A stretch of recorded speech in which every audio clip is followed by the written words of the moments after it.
People who live by the hormones of stress on a daily basis, and for the most part, that's 70% of the time for most human beings. And when you're living in stress, you're living in survival.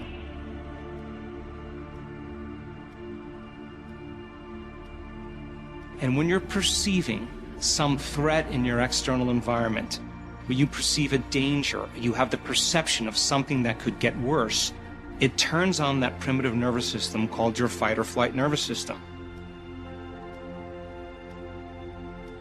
And when you're in stress, you're always trying to control or predict an outcome.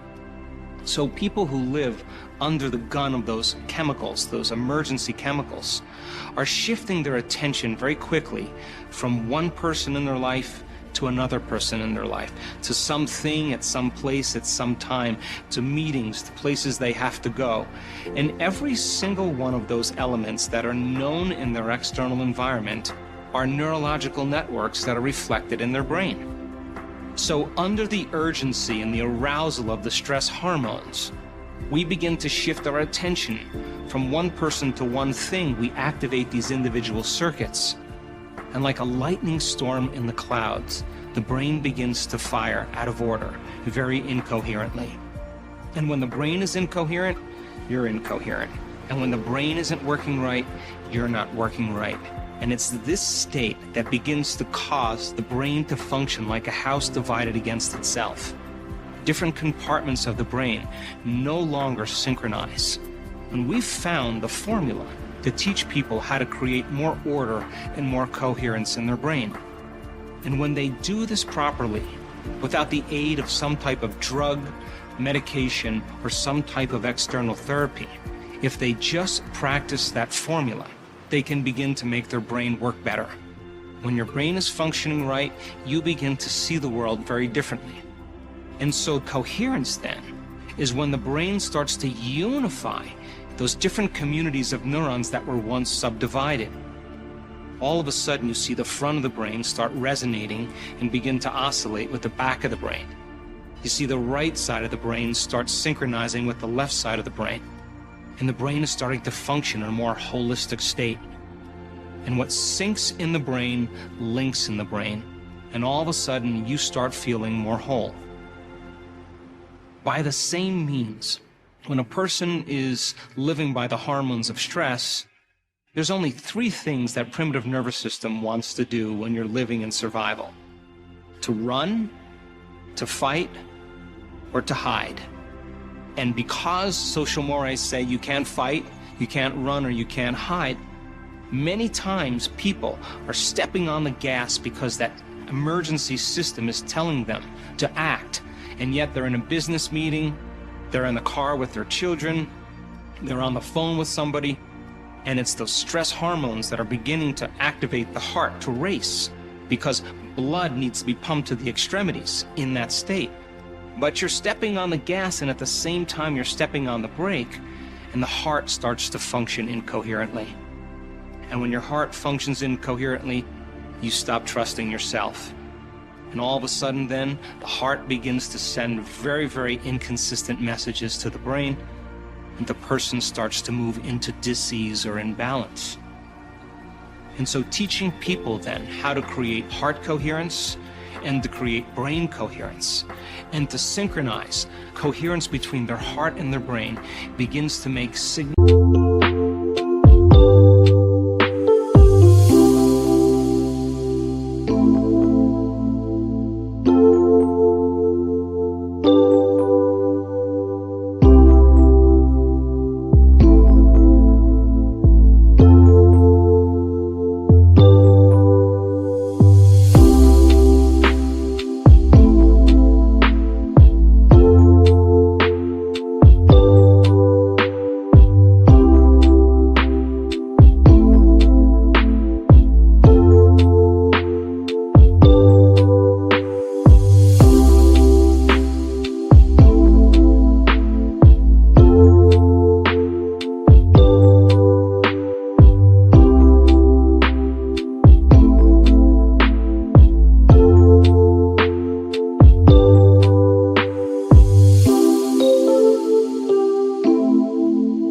significant changes, not only in their health, but in their life.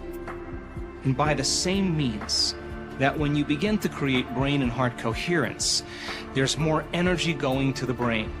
And that energy then is causing the brain to function from a greater level of awareness or a greater level of consciousness. And I want to show you in this series how much energy the brain can tolerate when you start moving into these states. And not just a little change in energy, but a significant change in energy. This is happening independent of using some diet or changing something about yourself or exercise. This is about, by thought alone, being able to create more order and communication between your heart and your brain. And when you do, you have more energy in your brain to execute in your life, to be more present, to make better decisions, to think beyond the limitations or the conditions in your environment.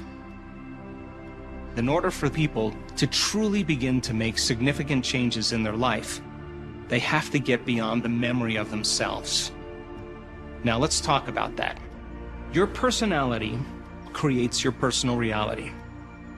And your personality is made up of how you think, how you act, and how you feel. So the present personality called you, who's watching this show, has created the present personal reality called your life. Which means if you wanted to create a new personal reality or a new life, you would have to change your personality. And as you begin to think about how you've been thinking, notice how you've been acting, and you begin to pay attention to how you've been feeling, the act of observing those states of mind and body begins to disconnect from everything known in your life. So if you wanted to create something new in your life, you would have to get beyond your present identity or personality. And when you begin to apply this formula, you'll begin to see significant changes, not only within you, but in the world around you. And so we've done extensive research to show that people can do this in a very short amount of time. In fact, we had a university in Australia on the Gold Coast called Bond University take a look at thousands of our brain scans. And they found that our community of people that had their brains measured were able to accomplish this feat in 4 seconds, in 9 seconds, in 15 seconds. In other words, they've developed the skill on how to get beyond their analytical mind, get beyond their personality in order to create something new. We also have done measurements to show that 80% of the people that had their brain measured had more than 90% change in their brain for the better just by applying this formula. I can also tell you in studying brains, in the process of change and transformation, that when you're analyzing your life within some disturbing emotion, that you're going to make your brain worse every time. Now think about this. Emotions are a record of the past. They are the end product of past experiences.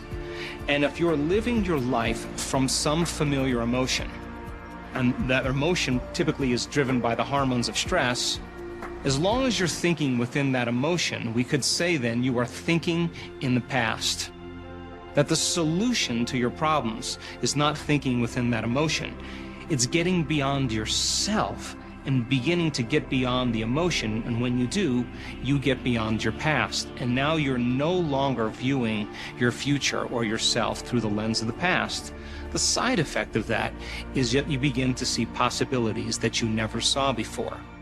So then, teaching people how to get beyond themselves and teaching them how to cease the normal analytical processes of how we begin to change and teach them another way to do it begins to produce significant and measurable changes in their life. In other words, it takes a long time for you as a personality to change your personality. It takes a long time for the ego to change the ego. It takes a long time for some subconscious program or some habit to change some habit.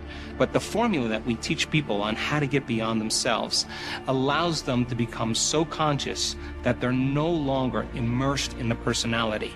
They're somebody else. And that is the first step to change.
So how is this information changing the way we look at the world when we go from thinking to doing to being? I can stand here and tell you that when people begin to learn the proper information, and when you combine a little quantum physics with a little neuroscience, with a little psychoneuroimmunology, with a little bit of epigenetics, all of those sciences point the finger at possibility. So as people begin to learn information, and they can explain that information to someone, they're beginning to install the neurological hardware in their brain in preparation for an experience. They're making their brain fire in new sequences, in new patterns, and new combinations. And whenever you make your brain work differently, you're changing your mind. And the more that they understand what they're doing and why they're doing it, the how gets easier. And the antithesis is also true too. If you can explain that information, it's not wired in your brain.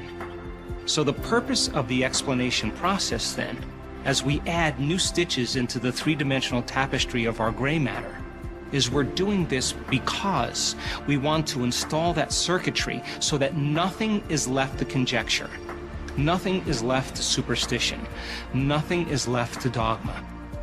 That when people understand exactly what they're doing and why, and they assign more meaning to it, they put more intention behind it, and they get greater outcomes.